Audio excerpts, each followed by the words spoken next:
안녕하세요. 오늘도 사연 살롱을 찾아주셔서 감사합니다. 40대 이혼 후 재혼에 성공해서 현재 아들을 키우고 있는 여성입니다. 저는 8년 전에 이혼 한 번 했어요. 지금은 덤덤하게 얘기할 수 있지만 그때 당시는 왜 그리도 주눅이 들었는지 세상 사람들이 모두 저의 이혼을 아는 것처럼 저는 한동안 마음고생을 하면서 살았었네요. 하지만 지금은 그 누구보다 제가 그 사람과 헤어졌다는 것이 천만다행이라 생각해요.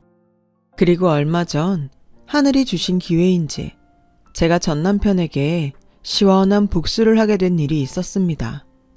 지난 저의 결혼 생활을 되짚어보면 저는 정말 어리석었던 사람이었어요.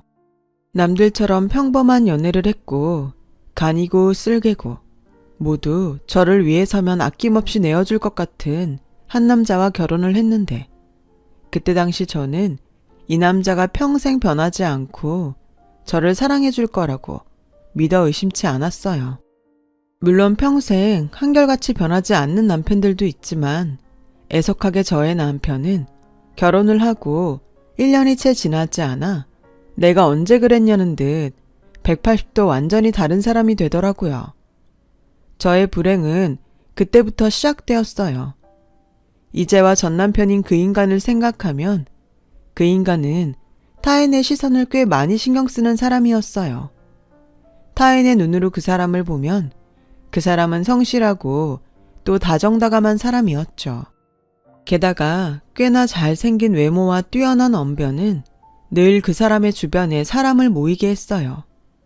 연애를 하고 결혼을 하면서 저는 내가 이 사람 애인이다, 내가 이 사람 부인이다라는 이상한 우월감을 느끼곤 했는데 실제로 결혼하고 남편이 변하기 전까지는 무척이나 만족스럽고 행복한 결혼 생활에 주변에서 저를 부러워하는 여자들도 많았어요. 하지만 결혼 후 2달 만에 임신을 하고 배가 나오기 시작하면서 남편은 변하기 시작했어요. 함께 다니기 창피하다는 것이 그 이유였죠. 아무리 임산부라도 그렇지 너는 관리는 안 하냐? 난 결혼하고 펑퍼짐해지는 여자들 보면 그렇게 한심하던데 네가 딱 그 짝이다. 충격이었어요.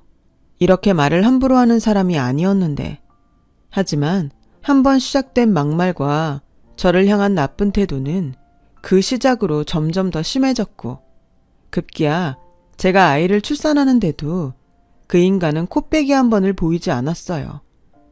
나중에 시간이 지나고 알게 되니 저 모르게, 아니 저와 상관없다는 듯 외도를 하고 있었더라고요. 하지만 어리석게도 그 사실을 4년이 지나고 알았어요. 독박 육아라고 하잖아요. 홀로 고군분투하며 아이를 키우다 보니 다른 여자들은 다 느낀다는 그 촉이 한참이 지나고 나서야 왔어요. 그때 당신 저에겐 아이를 굶기지 않고 공과금 밀린 것을 해결하며 남들처럼 생활하는 게 가장 중요한 때였거든요. 게다가 남편은 사업을 하는 사람이었어요. 일을 핑계로 사람들을 많이 만났죠. 그 중에는 투자와 자문의 목적으로 만나는 여자들도 많았는데 그 전까지는 그냥 그런 여자들을 만나나 보다 하고 생각했었어요. 아이를 키우면서 아르바이트와 부업을 해야 했어요. 남편의 사업은 그때까지도 자리를 잡지 못했기 때문에 고정적으로 저에게 생활비를 주지 못했고 다른 건 몰라도 아이의 분유값과 기저귀 값은 있어야 했기에 저는 푼돈이라도 벌어야 했죠. 한 번은 남편에게 이렇게 불안정하게 사는 것이 불편하니 저라도 아이를 어린이집에 맡기고 어디 작은 곳이라도 취직을 해야겠다고 말을 한 적이 있었는데요. 남편은 제 예상과 다르게 버럭 화를 내면서 이렇게 말을 했어요. 취직? 당신이 뭐 하나 내세울 게 있어. 학력이 좋아? 아니 몸매나 외모가 뛰어나? 어디 나가서 망신당하지 말고 그냥 집에서 얌전히 푼돈이나 벌어. 내가 이번에 한 방 터트리면 생활비 왕창 줄 테니까. 그놈의 한 방. 저는 그 인간과 살면서 그 단어를 귀에 딱지가 않을 정도로 들었는데 끝내 저와 살던 내내 그 한 방은 오지 않았어요. 그러니 당연히 생활비도 계속 없었고 저는 하는 수 없이 남편 몰래 구직 활동을 해야 했죠. 친정에 손 벌리는 것도 한두 번이지 들어가는 돈도 한두 푼이 아니고 때에 맞춰 아이 내복이라도 살려면 돈이 간절히 필요했으니까요.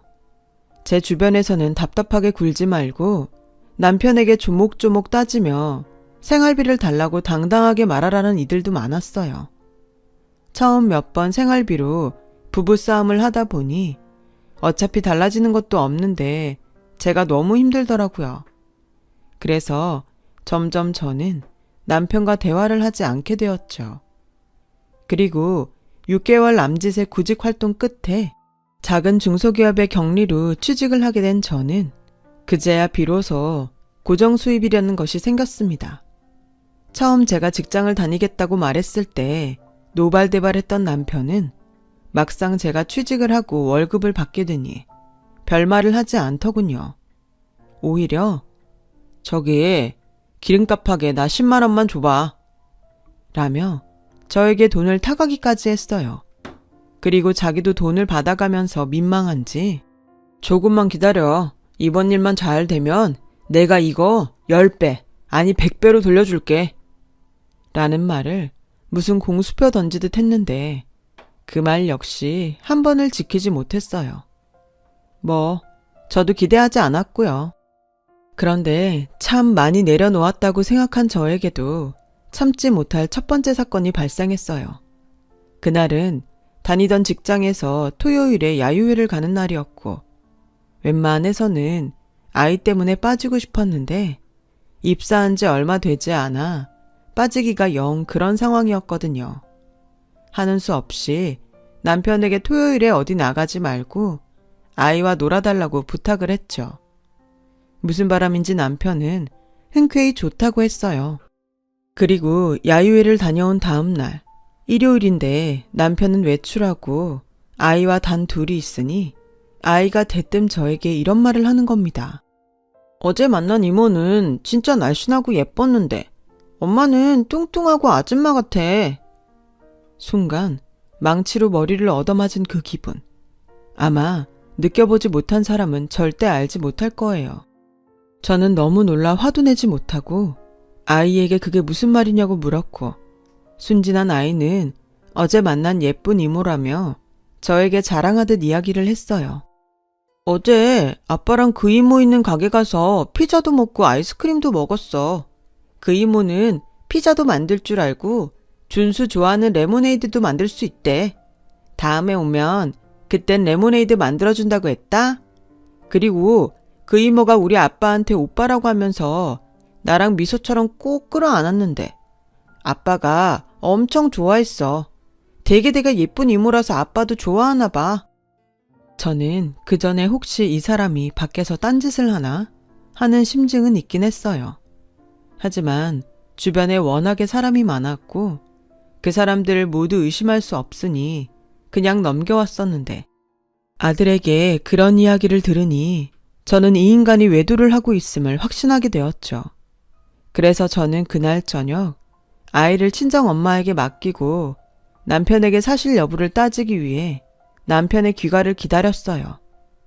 그리고 밤 10시가 다 되어서 들어온 남편에게 저는 확인할 것이 있다고 앉으라고 했고 평소 눈치가 빠른 남편은 올 것이 왔다는 듯 한껏 얼굴을 구기며 반쯤 몸을 틀고 제 앞에 앉았어요. 자기, 나 몰래 바람 펴? 살다 이젠 생사람도 잡냐? 누가 그래? 내가 바람 핀다고. 네 아들이 엄청 이쁘고 날씬한 피자집 하는 애인이라도 있나 보지? 간도 커? 어떻게 자기 아들을 자기랑 바람 피는 여자한테 데려갈 수가 있어? 아씨, 네가 나한테 애 보라며. 그래서 평소에 오빠 동생 하는 동생 피자집에 가서 애랑 점심 먹었다. 피자집에 피자 먹으러 갔는데 뭐 잘못됐어? 그래서 점심 먹으러 간 김에 그 동생을 꼭 끌어안아 줬어? 네 아들이 네가 엄청 좋아했다고 나한테 말해주더라. 얼마나 좋아했으면 그걸 애도 아니? 정말 짜증나게 구네. 그냥 허그한 거야, 인사. 촌스럽게 넌 그것도 모르냐? 하긴 어떤 사람이 너한테 그런 걸 해줬겠냐. 내가 미쳤지. 이렇게 망가질 줄도 모르고 그 많은 여자 중에 너를 골랐으니. 지금 말 다 했어? 그래, 밖에 나가봐라. 나 같은 남편 있냐? 사람은 다 똑같아. 네가 나랑 다닐 때 어깨에 힘 들어가듯 나도 예쁜 와이프 옆에 세고 다녀야 어깨에 힘이 들어가지. 이건 뭐 푹 퍼져서는 너도 여자냐? 능력도 없는 게 터진 입이라고 말 함부로 할래? 어깨에 힘이 들어가? 야, 나 어깨에 힘 빠져도 좋으니까 다른 집 가장처럼 가장 노릇이나 해. 꼴에 푼돈 좀 번다 이거지? 내가 이러니 내가 하는 일이 줄줄이 안 되는 거야. 사업하는 남편 내조할 생각은 안 하고 엄한 일로 의심이나 하니 잘 될 남자도 너 만나면 망하지. 그래서 내가 이 모양 이 꼴이고 내가 지금 이러는 거 다 너 때문이라고. 남편은 그렇게 적반하장으로 큰 소리를 치고 집을 나갔어요. 굳게 닫힌 현관문을 보며 어이가 없더군요. 황당했던 저는 그때 진지하게 이혼을 생각했었죠. 바보같이 아이를 생각하면 아이에게 아빠를 뺏는 것이 아닐까? 또 이 험한 세상에 아이를 아빠 없는 아이로 키우는 것이 과연 옳을까? 하는 생각을 했고, 저희 친정엄마 역시 결혼 후 제가 불행한 생활을 하고 있음을 눈치채셨지만 뭐가 두려운지 이렇게 말씀하셨어요. 무슨 일이 있는지 모르지만 다들 투덕거리고 살아. 그래도 서방은 없는 것보다는 있는 게 낫지. 네가 좀 참고 기다리면 정서방도 너한테 잘할 거야. 원래 남자들이 바깥일이 잘 되면 집에도 잘하고 그러는데 지금 정서방이 여유가 없잖아. 네가 속상해도 애 생각해서 참아. 알겠지? 저는 그래서 저 하나만 참으면 될 일인가 하는 고민에 빠졌고 좀 더 두고 보자는 명분 아래 결혼 생활을 계속 이어갔어요. 지금 생각하면 그때 제가 이 결혼 생활을 그만뒀어야 했는데 그 뒤 저와 남편은 남보기에는 부부였지만 실제로는 남처럼 살았어요. 각방을 쓰는 것은 물론이었고 서로 대화조차 하지 않고 살았죠. 하지만 아이러니하게도 남편은 저와 사이가 좋지 않으면 않을수록 아이에게는 좋은 아빠이고 싶었는지 아이에게는 참 자상하게 잘하더라고요. 이러니 이혼을 진지하게 생각하더라도 아이를 생각하면 머뭇거려졌고 저희 부부의 진짜 모습을 모르는 주변 사람들은 자기는 진짜 결혼 잘했어. 은성이 아빠 진짜 자상하더라. 진짜 부러워. 라며 제 속도 모르는 소리를 해댔어요. 그런데요, 제가 결혼 생활을 하면서 하나 알게 된 것이 있는데 그건 한 번 바람핀 사람은 두 번, 아니 3번 바람을 피우기도 쉽다는 거였어요. 비록 쇼윈도 부부처럼 사는 부부였지만 외도는 그것과 상관없이 저에게는 참을 수 없는 일이었죠. 이런 저와 상관없이 이젠 대놓고 바람펴도 된다 생각했던 남편은 저에게 자신의 내연녀를 동업자라고 저에게 지칭하면서 통화는 물론이고 걸핏하면 밖으로 나갔어요. 그날도 휴일 저녁인데도 불구하고 남편은 동업자라는 여자를 만나러 나갔고 새벽 4시가 다 돼서 집에 들어왔더라고요. 그날만큼은 그냥 넘어갈 수 없다는 생각이 들어 세상 모르고 자는 남편의 차 키를 가지고 차 안을 샅샅이 뒤져봤어요. 그리고 저의 예상대로 남편의 차에는 그간 열심히 싸돌아다니며 바람핀 증거들이 우르르 나왔는데요. 지방 톨게이트에서 받은 영수증과 모텔 영수증, 그리고 찢긴 스타킹과 귀걸이 한 짝까지. 저는 온몸에 소름이 돋아 그것들을 모조리 들고 집으로 와 곤히 자는 남편의 면상에 그대로 던져버렸어요. 에이씨, 뭐야. 네가 사람이니? 아무리 우리가 쇼윈도 부부처럼 산다고 해도 너도 도리는 지키고 살아야 하지 않아? 또 뭔데 그래? 또 뭘 가지고 사람을 긁어? 남편은 제가 자신에게 던진 그것들을 슬쩍 보더니 헛기침을 하며 자기가 직접 그것들을 쓰레기통에 버렸어요. 그리고는 뻔뻔하기로 작정했는지 저에게 이렇게 말하더군요. 남자가 사업하다 보면 이런 일도 있고 저런 일도 있는 거야. 당신은 속 좁게 그걸 하나하나 의심하냐? 촌스럽게. 촌스러워? 무슨 사업을 어떻게 하는지 모르겠지만 그렇게 더럽게 놀 거면 이혼해. 내가 그래도 애 생각해서 참았는데 도저히 안 되겠다. 아이고 그래. 네가 이혼하자고 하면 내가 무서워할 줄 알아? 나도 너랑 이혼하고 자기한테 오라고 한 여자 많아. 그래도 난 지조를 지킨 거라고. 지키긴 개뿔. 네가 네 손으로 쓰레기통에 버린 건 다 뭔데? 넌 사업을 네 몸뚱이로 하니? 그래서 뭐 진짜 사업다운 사업은 한 적이 있긴 하니? 야, 너 정말 끝까지 사람 무시할래? 볼품없는 아줌마 주제에 고작 200만 원 벌면서 유세 떠냐? 좋아, 이혼해. 대신 이혼하자고 네가 말했으니까 위자료는 네가 줘야 한다. 저에게 위자료를 달라고 하는 남편이란 작자에게 어이가 없었어요. 걸핏하면 저에게 무식하다, 촌스럽다고 하더니 유책 배우자가 누군데 누가 누구한테 위자료를 달라고 하는 걸까요? 그래서 법으로 하자고 했어요. 그렇게 짐을 싸고 자던 아이를 깨워 집을 나왔는데 남편은 그러든지 말든지 하며 쳐다보지도 않더군요. 아이는 계속 울며 자긴 나가기 싫다고 하는데 정말 속이 아니었어요. 그리고 집을 나왔죠. 막상 친정에 가려고 하니 저에게 다른 집도 다 그렇게 산다고 참고 살라고 했던 친정 엄마의 말이 떠올라 쉽게 발이 떼지지 않더라고요. 다른 친구들 집에 가서 신세를 지자니 그것도 자존심상 용납이 되지 않더라고요. 그렇다고 큰 소리치고 나왔는데 다시 집으로 갈 수는 없고 그래서 저는 망설임 끝에 친정으로 향했어요. 처음엔 어디 여인숙이라도 갈까 생각했지만 저 혼자면 모를까 어린 아들이 있으니 차마 그렇게는 하지 못하겠고 친정 엄마한테 잘 이야기하면 설마 밖으로 내치기야 할까 하는 생각에 무거운 발걸음을 옮겼어요. 이게 다 뭐야? 너 설마 집 나왔어? 친정엄마는 제가 들고 있는 커다란 짐가방을 보며 놀라 물었고 고개만 끄덕이며 우선 아이를 재우고 자초지종을 말하겠다고 했는데 저의 말을 모두 들은 친정엄마는 한숨만 푹푹 내쉬고 그날 저녁 아무 말도 하지 못하셨어요.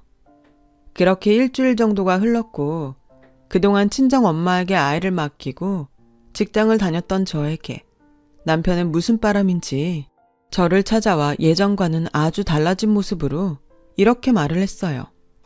내가 다 잘못했어. 이제 그만 집으로 들어와. 응? 내가 다신 당신 싫어할 짓 하지 않을게. 갑자기 무슨 바람이 불었어? 왜 이래? 왜? 나랑 이혼하고 오라고 했던 여자들이 막상 진짜 그렇게 한다고 하니까 오지 말래? 에이, 그건 그냥 홧김에 한 말이지. 우리가 아무리 싸우고 그랬어도 우린 부부고 부모잖아. 당신 나가고 혼자 이런저런 고민 진짜 많이 했는데 당신 말대로 내가 그동안 진짜 당신한테 함부로 한 것 같아. 내가 이제 진짜 정신 차리고 남편 노릇 아빠 노릇 잘하고 살게. 그걸 어떻게 믿어? 그동안 당한 세월이 얼만데. 딱 한 번만 믿어봐. 나 아는 사람 소개로 다음 주부터 택배 사업도 하기로 했어. 택배? 그게 글쎄 월 300에서 500은 거뜬하다고 하네. 앞으로 내가 성실하게 내 몸으로 돈 벌어올 테니까 나한테도 기회를 주라. 저는 달라지겠다는 남편을 보고 마음이 흔들렸어요. 아무래도 아이가 있으니 더 그랬던 것 같아요. 그리고 예전에는 폼생폼사라고 남보기에 좋은 일만 하고 싶어 하던 남편이었는데 구체적으로 택배 사업을 한다고 하니 정말로 이젠 정신을 차렸나 하는 기대도 들었고 그래서 저는 그날 저녁 친정집을 나와 집으로 돌아왔어요. 택배 사업을 한다는 남편은 무슨 준비할 것이 그리 많은지 실제로 일을 나가는 꼴은 보지 못했죠. 택배 일을 하려면 탑차가 필요하다면서 어디서 생긴 돈인지 차를 떡하니 뽑아왔는데 그때부터 슬슬 예감이 좋지 않더군요. 그리고 1년 뒤 저에게 남편이라는 작자를 도저히 용서할 수 없는 사건이 벌어졌는데 그날은 유독 되는 일이 없어서 심적으로 힘들었던 저녁이었어요. 퇴근 시간을 앞두고 책상 정리를 하고 있는데 평소 저희 엄마가 친하게 지내는 옆집 이모님이 전화를 하셨고 저에게 다급하게 이렇게 말씀하셨어요. 나경아, 큰일 났어. 니네 엄마가 쓰러지셨다. 지금 119 불러서 병원으로 가고 있는데 아우 이게 무슨 일이니? 아무튼 너 빨리 병원으로 와라. 알았지? 전화를 끊고 너무 놀라 이모님이 말씀한 병원으로 택시를 타고 갔어요. 그리고 제가 병원에 도착했을 때는 엄마가 의식과 호흡이 없다며 심폐소생술을 하고 있었어요. 저희 엄마는 끝내 다시 깨어나지 못하셨어요. 하루아침에 아무런 준비도 없이 부모를 잃은 저는 모든 것이 꿈을 꾸는 듯 현실감이 없었고 다리에 힘이 빠져 그 자리에 풀썩 주저앉았는데 그 뒤로 기억이 잘 나지 않아요. 그리고 시간이 얼마나 흘렀는지 체감이 되지 않은 가운데 정신을 차려보니 저는 엄마의 장례가 치러지는 장례식장 안에 있었고 뒤늦게 연락을 받고 온 남편은 어쩐지 저와 저의 친정 식구들을 제대로 쳐다보지 못하는 듯한 모습을 보였는데 멀리 제주도에 살고 있어 왕래가 별로 없던 저희 외삼촌이 남편을 보자 다짜고짜 멱살을 잡았어요. 그리고는 제가 생각지도 못했던 말들을 꺼내시는데 순간 이성을 잃고 말았네요. 이놈이 우리 누나를 죽인 거야. 걸핏하면 이혼하게 생겼으니 돈 달라고 그렇게 우리 누나를 쪼아대니 저 마음 약한 노인이 버틸 수가 있었겠어? 오죽하면 우리 누나가 나한테까지 돈을 빌려달라고 했을까? 삼촌, 그게 다 무슨 말이에요? 나경이 너도 똑같아. 너 어디서 이런 쓰레기 같은 놈을 데리고 와서 네 엄마 명을 재촉하니 이 자식이 네 엄마한테 뜯어간 돈만 해도 1억이 넘어. 당신 정말이야? 입이 있으면 말을 해봐. 설마 전에 그 택배차도 우리 엄마한테 돈 달라고 해서 샀니? 나는 장모님이 힘들면 말하라고 하셔서 그냥 가족이니까 말씀드렸던 거야. 내가 설마 장모님이 없다고 하는데 달라고 졸랐겠어? 이 인간아, 그게 할 소리야? 그리고 그냥 받은 거 아니야. 다 갚으려고 했어. 그래서 얼마나 갚았는데? 그건 자기도 알잖아. 내가 아직 일을 제대로 못해서. 저는 빈소 안에 무거운 향로를 가지고 와서 남편 얼굴에 뿌렸어요. 그리고 당장 꺼지라고 제 평생 제일 큰 목소리로 외쳤는데 남편은 그 순간이 창피한지 얼른 장례식장 밖으로 도망치듯 나가더군요. 그때야 알았어요. 제가 집을 나갔을 때 갑자기 저를 찾아와선 생전하지 않았던 사과를 하며 집으로 돌아오라고 했던 건 저희 엄마가 택배를 할 수 있는 탑차를 사주면서 시켰던 거라는 사실을요.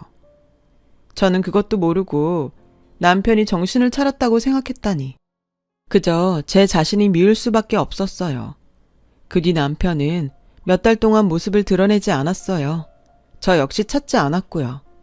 대신 저희 엄마의 빚은 남편이 졌어도 제 책임도 있다고 생각해 어떻게든 해결해야겠다는 일념으로 이 돈 저 돈 가진 돈을 끌어모으는데 남편이 아무렇지 않은 듯 집으로 들어왔어요.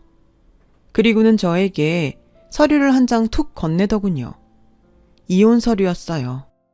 당신도 나한테 있는 정 없는 정 다 떨어졌잖아. 우리 이혼하자. 왜? 우리 엄마 죽으니 이제 나랑 살 이유가 없어졌어? 아니지? 왜? 이혼하면 우리 엄마한테 빌린 돈 안 갚으려고? 무식하긴. 상속폭이 몰라. 원래 재산이고 빚이고 자식이 안 받겠다고 하면 법도 어쩔 수가 없어. 당신 친정 재산 없잖아. 그냥 상속 포기하면 당신도 그 빚 안 갚아도 돼. 정말 구리다. 너처럼 구린 인간을 내가 뭘 보고 결혼을 했지? 우리 엄마 돈으로 산 그 차 당장 내놔. 그 차? 이미 처분했지. 택배 일이 생각보다 몸이 너무 힘들겠더라고. 그래서 얼른 처분해서 그 돈으로 다른 사업에 투자를 했는데 그게 또 중간에 엎어져서 그러니까 이혼하자고. 애는 네가 원하는 것 같으니까 네가 맡아. 친권도 포기할게. 단 양육비는 못 준다. 당신도 알잖아. 나 돈 없는 거. 남편의 말에 너무 약이 올라 이혼 서류를 찢어버리고 싶은 충동이 생겼어요. 하지만 이성적으로 저런 인간을 남편이라고 서류상 두는 것도 견딜 수가 없었기에 이혼 서류에 도장을 찍어줬고 살고 있던 전세 보증금을 빼서 아이와 그 집을 나왔어요. 남편은 보증금은 자기가 결혼할 때 시댁에서 준 거라며 달라고 했지만 제가 미쳤나요? 그 돈을 주게? 전 주인집의 사정을 이야기하고 그 돈을 부동산에서 현금으로 받았어요. 그리고 한동안 술이 없으면 버티기 힘든 시간을 살았고 한 달이 조금 되지 않아 아들이 폐렴에 걸려 병원에 입원하게 되었는데 그때 비로소 정신이 들었어요. 엄마인 제가 정신을 똑바로 차리지 못하면 하나밖에 없는 아이를 어떻게 지키겠나 하는 생각이 들었던 거죠. 그래서 독한 마음으로 술을 끊고 제 힘으로 남편보다 훨씬 잘 살기 위해 노력하자고 다짐했어요. 최고의 복수는 제가 성공해서 잘 사는 거라고 생각했으니까요. 제가 일자리를 구한다는 소식을 들으신 전 직장의 차장님으로부터 연락이 왔어요. 평소 제가 성실하고 일하는 센스가 좋다고 칭찬하셨던 분이셨는데 이번에 새로운 사업을 시작하면서 감사하게도 저에게 함께하면 어떻겠냐고 제안을 해주셨던 거였죠. 저는 차장님의 제안에 감사하다고 최선을 다해서 열심히 하겠다고 말씀드렸어요. 그 후 3년 정도는 정말 아이 키우는 것 외에는 제 사업처럼 일에만 매달리며 살다 보니 어느덧 신생 기업이었던 사업체는 업계에서 빠르게 자리를 잡은 제법 탄탄한 중소기업으로 성장했어요. 처음 시작은 저를 포함해 직원이 5명 정도였는데 이제는 50명도 일손이 부족한 지경에 이르렀고 이제는 사장님이 된 차장님은 저에게 부사장의 직함을 주셨어요. 저는 너무 과분하다고 처음엔 마다했는데 자기 일처럼 밤이고 낮이고 그리고 아이도 있으면서 평일 주말 없이 일을 해주니 그 고마움을 어떻게라도 보상하고 싶다고 하셨어요. 당시 사장님 역시 너무 일에만 몰두하고 살아 아내에게 이혼을 당했고 마음 잡을 곳이 없던 사장님은 더욱더 일에만 매달렸는데 제가 이혼 선배이다 보니 그 모습이 자꾸만 마음에 쓰였어요. 그래서 함께 야근을 하며 또 주말 특근을 하며 공과 사를 함께 나누다 보니 남녀 간의 정이 싹트기 시작했어요. 하지만 각자 결혼 실패라는 아픔이 있으니 마음은 있어도 선뜻 손을 내밀지 못했고 그렇게 마음을 감추며 일만 하길 2년이 되었죠. 사장님이 조심스럽게 먼저 저에게 고백을 하더군요. 이런 말이 어떻게 들릴지는 모르겠지만 내가 나경 씨와 나경 씨 아들의 울타리가 되어주고 싶은데 물론 당장 뭘 어쩌자는 건 아니고 이제 우리 서로 마음 숨기지 말고 진지하게 함께할 생각을 해보면 어떨까? 처음도 아니었는데 저는 사장님의 고백에 좋으면서도 두려웠어요. 아마 한 번의 아픔을 가진 사람들이라면 다 아는 기분일 거예요. 그래서 저는 대답을 망설였죠. 사장님은 언제라도 좋으니 저의 대답을 기다리겠다고 했어요. 저의 주변 사람들은 사람 좋고 또 회사 사장이면 로또 맞은 거나 다름없는데 뭘 망설이냐며 저에게 어서 그러겠다고 대답하라고 저를 채근했지만 헤어진 전 남편도 결혼하기 전에는 둘도 없었던 좋은 사람이었다는 것이 마음에 걸려 6개월도 넘게 사장님께 답을 주지 못했어요. 그러던 어느 날, 그날도 일이 너무 많아 아이를 친한 이웃에 맡기고 늦게까지 다른 직원들과 함께 일을 하는데 사장님이 시계를 보더니 저에게 아이가 엄마를 많이 기다릴 테니까 그만 들어가라고 하더라고요. 아니에요. 다른 직원들도 일하는데 저도 마주하고 갈게요. 난 애가 없어서 잘 몰랐지만 생각해보니 아이는 크는데 엄마가 너무 밖에서 일만 하면 안 될 것 같아. 나경 씨한테도 또 나경 씨 아이한테도 내가 너무 무심했던 것 같아. 일은 우리끼리 마무리하면 되니까 얼른 가봐. 애가 엄마를 얼마나 기다리겠어. 오랜 시간 함께 일을 하면서 사람이 좋다고 생각했는데 이렇게 저뿐만 아니라 제 아이까지 생각해주니 저는 그 마음이 너무 고마웠어요. 그리고 제 마음 한켠에 어쩌면 이 남자는 전 남편과 다를 수도 있지 않을까 하는 희망이 생겨나더라고요. 오랜 고민 끝에 사장님의 청혼을 받아들이기로 했어요. 사장님, 아니 지금 저의 남편은 그때 자신이 세상을 전부 가진 것 같은 기분이었다고 했는데 그만큼 제가 지금의 남편의 애간장을 태웠다고 했어요. 그래서 남편은 저와 재혼 후 저에게 정말 잘했고 남편도 아이도 처음엔 조금 낯설어했는데 점차 남편의 노력으로 둘은 둘도 없는 부자지간이 되어갔어요. 아이 입에서 처음 아빠 라는 말이 나오던 날 저도 남편도 얼마나 울었는지 몰라요. 이제 우리가 진짜 가족이 되었다는 느낌이 들었죠. 그 후 저희는 다른 집과 다름없이 평범한 가족으로 지냈고 아이는 어느덧 무럭무럭 자라 초등학교에 들어갔어요. 아이가 학교에 들어가니 신경 쓸 일이 왜 이리 많은지 남편은 당분간이라도 회사 일을 쉬면서 아이를 챙겼으면 좋겠다고 했고 저는 고맙고 미안해서 남편에게 조촐하게 회식 자리를 마련해서 다른 동료들에게 말하는 자리를 갖겠다고 했는데 그날이 저에겐 뜻밖의 기회의 날이 되었어요. 저는 다른 동료들에게 1년 정도 쉬다가 다시 복직을 하겠다고 말을 하고 기분 좋게 살짝 취해서 회식 장소를 나와 대리기사에게 키를 넘겨줬는데 키를 받아가는 남자를 본 순간 술이 확 깨버리고 말았어요. 글쎄, 저에게 키를 받아간 대리기사는 제가 살면서 정말 최악의 인간 말종이라고 생각했던 전 남편이었고 그 인간 역시 저를 알아봤는지 저희 둘은 그 자리에서 잠시 얼어 있었는데 그때 저에게 핸드폰이 울렸어요. 얄궂게도 저의 지금의 남편이었죠. 최대한 아무렇지 않게 전화를 받았어요. 여보, 나 지금 대리 불러서 집에 가려고. 에이, 뭘 여길 와. 얼마나 걸린다고. 금방 가니까 조금만 기다려요. 밥은 먹었지? 걱정하지 말고 이따 봐요. 제가 전화를 끊고 차에 올라타니 전 남편이란 작자는 운전석에 앉아 시동을 걸었고 저에게 이렇게 물었어요. 당신 재혼했나 봐? 차도 좋고 당신 살만한가 봐? 운전이나 하지. 나는 별로 당신이랑 말하고 싶지 않은데. 아니면 지금이라도 다른 대리기사 부를까? 아니야. 집으로 가는 거지? 집은 어디야? 거기 내비게이션에 집 있잖아. 거기로 가죠. 저는 이 순간이 짜증이 나서 최대한 말을 아끼고 눈을 감았어요. 그러면서 전 남편에게 운전을 맡기고 집까지 가도 되는 건가? 별의별 생각을 다 했고 20분이 조금 지나 집에 도착하니 전 남편은 주차를 하며 저에게 이렇게 말을 했어요. 여기가 집이야? 자기 정말 성공했구나. 집도 좋고. 이제 보니 당신 예전 얼굴로 돌아왔네. 관리했어?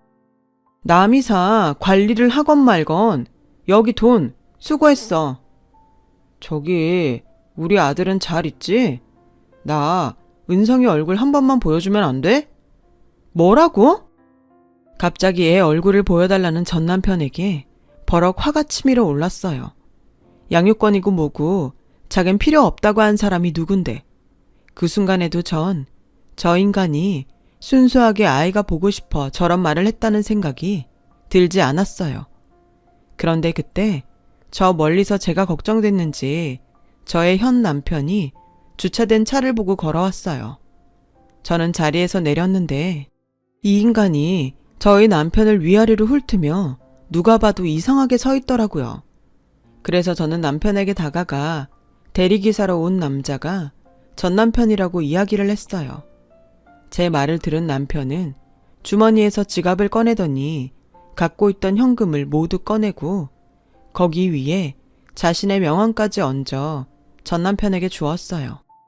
안녕하세요. 방금 집사람한테 얘기 들었네요. 여기까지 저희 집사람 태워주셔서 고맙습니다. 그리고 이거 제가 드리는 성의예요. 아니에요. 뭘 이렇게나 많이. 받으세요. 절대 무시하는 건 아니고 제가 감사해서 드리는 겁니다. 그리고 실례가 된다면 죄송한데 혹시 일자리 필요하시면 연락 주세요. 다른 사람이면 몰라도 저희 아들 친부신데 필요하시면 제가 일자리 한번 소개하겠습니다. 남편은 그렇게 말하고 저의 손을 꼭 잡았어요. 전 남편은 끝내 그 돈과 명함을 받았고 자존심이 상했는지 주먹을 꼭 쥐는 게 보이더라고요. 그러거나 말거나 저는 남편의 손을 잡고 저희 아들이 기다리는 집 안으로 들어갔어요. 어찌나 통쾌하고 고소한지 유치하다는 건 알지만 기분이 좋은 건 어쩔 수 없더라고요. 그런데요, 그 자존심에 절대 연락하지 않을 거라고 생각했던 전 남편이 저희 남편에게 정말로 일자리를 소개해달라고 연락을 했더라고요. 전 남편은 지금의 남편에게 자기가 지금 너무 힘들다며 자존심이고 뭐고 찬밥 더운 밥을 가릴 때가 아니라며 사정사정을 하더래요. 그래서 정말로 일자리를 주려고? 우리 회사에 자리 주는 건 좀 그렇고 아는 거래처에 제품 운송하는 기사가 필요하다고 해서 그쪽에 소개할까 하는데 자기는 어때? 자기가 싫다고 하면 안 하고. 괜히 신경 쓸 일 만드는 게 아닌가 걱정돼서. 자기가 무슨 걱정하는지 아는데 그럴 일 없어. 자기랑 은성이한테는 내가 있잖아. 저는 이번에도 남편의 말에 따르기로 했어요. 그리고 그 일이 있고 다음 날 전 남편은 저를 찾아와 너무 고맙다며 마지막으로 한 번만 자신을 만나달라고 하더군요. 저는 망설였는데 어떻게 알고 남편이 전화해 괜찮으니 나가보라고 해서 내키진 않았지만 나가게 되었는데 그곳에서 믿을 수 없는 광경을 보게 되었어요. 글쎄 전 남편이 저에게 무릎을 꿇고 지난날 미안했다며 용서를 빌더라고요. 당신한테 내가 정말 못할 짓 많이 했어. 미안해. 평생 사죄하는 마음으로 살게. 장모님한테도 너무 죄송해. 그렇게 나를 믿고 챙겨주셨는데 나 앞으로 평생 당신과 은성이 앞에 나타나지 않을 거야. 사장님이 소개해준 일자리에서 성실하게 일하고 살게. 미안해. 그리고 정말 고마워. 전 남편은 그렇게 말을 하고 제 앞에서 돌아서서 갔어요. 절대 저런 인간이 아닌데 순간 저는 남편이 전 남편에게 시킨 것이 아닐까 생각이 들어 전화해서 물었어요. 남편은 모르는 일이라고 시치미를 뗐지만 여러 정황으로 봤을 때 그것이 맞다는 생각이 들더라고요. 뭐 남편이 별로 드러내고 싶어 하지 않으니 저도 모르는 척 하기로 했죠. 그 수많은 시간 속에 저는 저 자신을 돌아보지 못했고 또 사랑하지 못했어요. 그저 불행하다고만 생각했습니다. 제가 저를 챙기지 못한 시간들이었어요. 여러분은 저보다 훨씬 현명하시니 어떤 불행한 순간에도 내가 나 자신을 절대 놓지 마세요. 당장 상황이 크게 변하지 않을지라도 내가 나를 포기하는 순간 그 어떤 기회도 기적도 나를 찾아오지 않는다는 그 말을 꼭 전하고 싶습니다.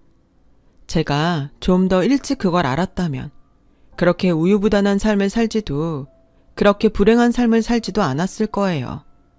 생각하면 할수록 지금의 남편은 저에게 은인이 아닐 수 없어요. 남편이 사랑으로 구원해 주었으니까요.